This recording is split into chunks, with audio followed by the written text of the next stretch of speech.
जीवन में एक ऐसा भी वक्त आता है जब हमारे पास सब कुछ होते हुए भी हम अंदर से कमजोर महसूस करते हैं। ये एक अजीब सी स्थिति होती है जब बाहरी सफलताएं और सुविधाएं हमें आंतरिक रूप से सशक्त नहीं कर पाती। हालात हाथ से निकलते जाते हैं, मन भ्रमित होता है और हम सोचते हैं कि अब क्या करें। यही स्थिति अर्जुन की भी थी जब वो कुरुक्षेत्र के युद्ध भूमि में खड़ा था। अपनों को देखकर विचलित हो गया। उसने अपने हाथ से गांडीव छोड़ दिया और कहा, हे कृष्ण, मैं युद्ध नहीं कर सकता। तब श्री कृष्ण ने जो कहा वही आज भी हर मानव के जीवन में मार्गदर्शन है। श्रीमद् भगवद गीता। भगवान श्री कृष्ण ने सबसे पहले अर्जुन को आत्मा का ज्ञान दिया। उन्होंने कहा, जिसे तू मारने जा रहा है वो शरीर है, आत्मा नहीं। आत्मा अमर है, न जल सकती है, न कट सकती है, न कभी मरती है। जब हम जीवन में वियोग, अपमान या हानि से टूटते हैं तो यही ज्ञान हमें भीतर से खड़ा करता है। हम शरीर नहीं हैं, हम आत्मा हैं, ये जानना ही पहली स्थिरता है। अर्जुन मोह में आकर युद्ध छोड़ना चाहता था। वह अपनों से युद्ध करने की पीड़ा से कांप गया था, लेकिन श्री कृष्ण ने स्पष्ट किया, मोह और शोक मनुष्य को कमजोर बनाते हैं। सच्चा प्रेम कभी धर्म के रास्ते में नहीं आता। जब हम अपने रिश्तों या भावनाओं में इस कदर उलझ जाएं कि सही और गलत भूल जाएं, तब गीता हमें कर्तव्य की याद दिलाती है। श्री कृष्ण ने कर्म का सिद्धांत बताया, तू कर्म कर, फल की चिंता मत कर। जब हम हर काम को केवल उसके परिणाम से जोड़ते हैं तो हमारा मन हमेशा चिंता में डूबा रहता है। लेकिन जब हम निष्काम भाव से, निस्वार्थ भाव से कर्म करते हैं तो वही कर्म पूजा बन जाता है। कर्म करने वाला ही सच्चा योगी होता है, जो काम को भगवान की सेवा समझकर करता है। अर्जुन की सबसे बड़ी उलझन यही थी कि मैं क्या करूं। हमें भी जीवन में कई बार यही समझ नहीं आता कि किस राह पर चलें। श्री कृष्ण ने कहा, जो तुम्हारे मन को भीतर से शांत करे वही तुम्हारा धर्म है। जब तुम कोई निर्णय लो और तुम्हारा अंतर्मन उससे संतुष्ट हो तो समझो वो सत्य है, और अगर मन बेचैन हो तो वहां रुक जाना ही बुद्धिमानी है। श्री कृष्ण ने यह भी कहा कि जो मन को वश में कर ले वही सबसे बड़ा विजेता होता है। गुस्सा, लोभ, मोह ये मनुष्य को गिरा देते हैं, लेकिन जिसने अपने मन को साध लिया उसके लिए संसार की कोई भी स्थिति डगमगाने वाली नहीं होती। यही आत्मनियंत्रण ही योग है, और योग का अर्थ सिर्फ ध्यान में बैठना नहीं बल्कि हर परिस्थिति में संतुलित रहना है। जब अर्जुन ने श्री कृष्ण से कहा, मैं कुछ नहीं समझ पा रहा, मैं आपका शिष्य हूं, मुझे बताइए कि क्या सही है, तब श्री कृष्ण ने गीता का उपदेश देना शुरू किया। यही शिक्षा हमारे लिए है। जब तक हम अपने अहंकार को नहीं छोड़ते तब तक हम सच्चा मार्ग नहीं पा सकते। शरणागति ही पहला कदम है ज्ञान की ओर, और यही श्री कृष्ण की कृपा को आकर्षित करता है। और अंत में श्री कृष्ण कहते हैं, जब तू थक जाए, भ्रमित हो जाए और कुछ समझ ना आए, तब अपने जीवन की बागडोर मुझे सौंप दे। मैं तुझे वहां ले चलूंगा जहां तेरा कल्याण निश्चित है। यही गीता का सार है और यही श्री कृष्ण की सबसे मधुर वाणी। हम सभी के जीवन में कभी न कभी ऐसा समय आता है जब दिल से एक ही आवाज उठती है, अब मुझसे नहीं होगा। ये आवाज तब आती है जब हम बार बार असफल होते हैं, जब लोग हमारा मजाक उड़ाते हैं या जब खुद से ही उम्मीदें टूटने लगती हैं। अर्जुन भी ऐसा ही कह रहा था, हे कृष्ण, मेरी इंद्रियां कांप रही हैं, मेरी बुद्धि भ्रमित हो रही है, मैं लड़ नहीं सकता। श्री कृष्ण तब बोले, जो तू देख रहा है वह तेरा भय है, लेकिन जो मैं देख रहा हूं वह तेरा सामर्थ्य है। आज हम भी यही करते हैं। जब परीक्षा में नंबर कम आए या बिजनेस में घाटा हो तो खुद को दोष देते हैं, शायद मैं लायक नहीं। लेकिन गीता कहती है, अपने आत्मबल को पहचानो। तुम वो आत्मा हो जो हारने के लिए नहीं बनी बल्कि उठने के लिए है। दुनिया तुम्हारी सफलता नहीं देखती, वो तुम्हारा हौसला देखती है। और जब तुम श्री कृष्ण की तरह खुद को देखना शुरू करोगे तो तुम्हारे अंदर की शक्ति जाग जाएगी। श्री कृष्ण ने अर्जुन से कहा, तू उठ, युद्ध कर, क्योंकि यही तेरा धर्म है। धर्म का अर्थ सिर्फ पूजा नहीं बल्कि वह काम जो तुम्हारा स्वभाव है, तुम्हारी जिम्मेदारी है। आज अगर तुम एक शिक्षक हो, डॉक्टर हो, माता पिता हो, विद्यार्थी हो, तो तुम्हारा धर्म है कि तुम पूरी निष्ठा से अपना कर्तव्य निभाओ। जब तुम अपने कर्म को ईश्वर की सेवा मानकर करोगे तो हर थकान भक्ति बन जाएगी। कभी कभी हम ये सोचते हैं कि जब सब कुछ सही होगा तभी हम काम करेंगे, लेकिन गीता यही तो कहती है, जो कर्म का शुभ समय तलाशता रहता है वो कभी कर्म नहीं करता। आज की दुनिया में जहां डिस्ट्रैक्शंस हर जगह हैं, हमें कर्म की शुरुआत अब से करनी होगी, ना कि कल से। चाहे छोटे कदम हो, पर शुरुआत ही सफलता की जड़ है। श्री कृष्ण ने अर्जुन से कहा, इस समय तू भावनाओं से बह रहा है, लेकिन तुझे बुद्धि से निर्णय लेना होगा। आज भी जब हम गुस्से या दुख में निर्णय लेते हैं, जैसे नौकरी छोड़ देना, रिश्ते तोड़ देना, तो बाद में पछताते हैं। गीता यही सिखाती है, भावनाओं में बहने वाला व्यक्ति कभी स्थायी सुख नहीं पा सकता। स्थिर बुद्धि ही सच्चे सुख का द्वार है। किसी ने एक बार कहा था, मैंने सब कुछ खो दिया है। तब मैंने पूछा, क्या तुमने खुद को भी खो दिया है? और उसने चुपचाप कहा, नहीं। मैंने कहा, तो फिर सब कुछ नहीं गया। यही बात श्री कृष्ण हमें सिखाते हैं, जब तक तुम खुद को पहचानते हो तब तक कुछ भी असंभव नहीं है। आत्मा वो बीज है जिसमें संपूर्ण ब्रह्मांड की शक्ति समाई हुई है। श्री कृष्ण कहते हैं, जो मनुष्य कर्तव्य से भागता है वो खुद से भाग रहा होता है। इसलिए जब भी मन कहे अब मुझसे नहीं होगा, तो तुरंत श्री कृष्ण की यह बात याद करो, तू कर सकता है, क्योंकि मैं तेरे साथ हूं, तू अकेला नहीं है।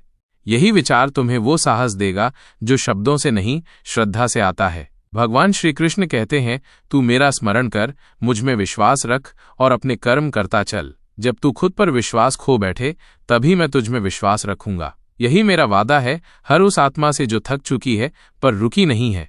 मोह का स्वरूप, मोह वो बंधन है जो हमें बाहर से मीठा और भीतर से खोखला बना देता है। अर्जुन युद्ध छोड़ना चाहता था क्योंकि उसके मन में अपनों के लिए मोह था। द्रोणाचार्य, भीष्म पितामह, भाई बंधु, वो सोचता था कि अपनों को मारकर जीत का क्या लाभ। लेकिन श्री कृष्ण ने कहा, यह तेरा भ्रम है। जो तुझे रोक रहा है वो प्रेम नहीं, मोह है, और मोह हमेशा आत्मा को उसके धर्म से दूर ले जाता है। आज हम भी जब किसी रिश्ते, आदत या परिस्थिति से इस कदर जुड़ जाते हैं कि वो हमें हमारी सच्चाई से दूर कर दे, तब समझ लेना चाहिए कि वो मोह है। उदाहरण के लिए, कई लोग सिर्फ इसलिए टिके रहते हैं क्योंकि उन्हें लगता है मैं उसे छोड़ नहीं सकता। लेकिन श्री कृष्ण कहते हैं, जो तुम्हारी आत्मा को कमजोर करे उसे त्याग दो। संबंध वही ठीक है जो तुम्हें मजबूत बनाए। श्री कृष्ण ने अर्जुन को स्पष्ट किया, तू जिनके लिए मोह कर रहा है वे शरीर हैं, तू आत्मा है। शरीर नश्वर है, आत्मा अमर है। यही गीता की सबसे पहली दृष्टि है। संसार में सब कुछ बदलने वाला है, पर आत्मा सदा अचल है। जब तुम इस सत्य को पकड़ लेते हो, तब तुम्हारे रिश्तों में गहराई तो रहती है, पर बंधन नहीं। प्रेम होता है, पर पकड़ नहीं। आज हम जिन वस्तुओं से मोह करते हैं, जैसे पैसा, शोहरत, सोशल मीडिया पर दिखावा, वो सब क्षणिक हैं। श्री कृष्ण गीता में कहते हैं, जिस वस्तु में परिवर्तन निश्चित है उसमें सुख खोजना मूर्खता है। इसका मतलब ये नहीं कि इनसे दूर भागो, बल्कि ये जानो कि ये साधन है, साध्य नहीं। जब मन इससे ऊपर उठता है तब सच्ची शांति आती है। मोह केवल बाहर नहीं, भीतर भी होता है। जब हम अपनी पहचान को मैं कौन हूं से नहीं, बल्कि लोग मुझे क्या समझते हैं, इसे जोड़ने लगते हैं, तब भी हम मोह में हैं। गीता यही सिखाती है, तुम न किसी की प्रशंसा से ऊपर उठते हो, न निंदा से गिरते हो। तुम वही हो जो मैं तुम्हें जानता हूं। जो अपनी दृष्टि को मेरी दृष्टि से जोड़ देता है वो मोह से मुक्त हो जाता है।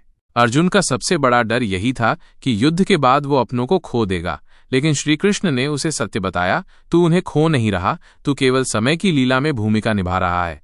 आज जब कोई रिश्ता टूटे या प्रियजन बिछड़ जाए तो ये मत सोचो कि सब खत्म हो गया, बल्कि ये देखो कि जीवन ने तुम्हें किस नई यात्रा पर बुलाया है। मोह से मुक्ति तब संभव है जब हम प्रेम करना सीखें, ना कि अधिकार जताना।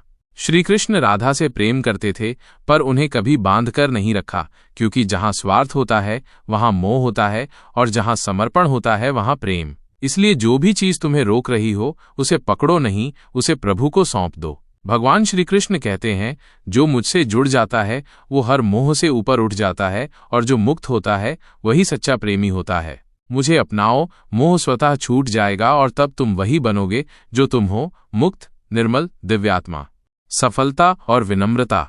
सफलता मिलते ही मन में एक सुखद गर्व उत्पन्न होता है, लेकिन अगर उस गर्व की सीमाएं ना हो तो वही धीरे धीरे अहंकार बन जाता है। अर्जुन जब युद्ध में अपराजय योद्धा बन गया था, तब भी उसने श्री कृष्ण से रथ हाँकने को कहा। यह विनम्रता थी। श्री कृष्ण ने यही सिखाया कि ताकत तुम्हारी हो सकती है, लेकिन दिशा देने का पात्र मैं हूं।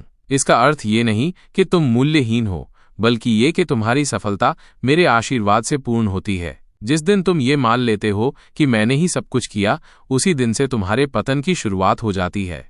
वास्तविक जीवन में भी हम देखते हैं कि जो लोग सफलता के साथ विनम्र रहते हैं वही अधिक सम्मान पाते हैं। जैसे कोई सीईओ जो ऑफिस बॉय से भी आदर से बात करे, वही सच्चे नेतृत्व को दर्शाता है। श्री कृष्ण यही कहते हैं, विनम्रता ही तुम्हारी असली पहचान है। जब तुम ऊंचाई पर हो और झुकना जानते हो, तभी तुम महान बनते हो। अर्जुन के पास भी युद्ध कौशल था, लेकिन उसने अपनी श्रेष्ठता को कभी खुद से नहीं जोड़ा। उसने हर बार श्री कृष्ण से दिशा मांगी। गीता सिखाती है, जो ज्ञान प्राप्त कर लेता है वो जानता है कि वो कुछ नहीं जानता।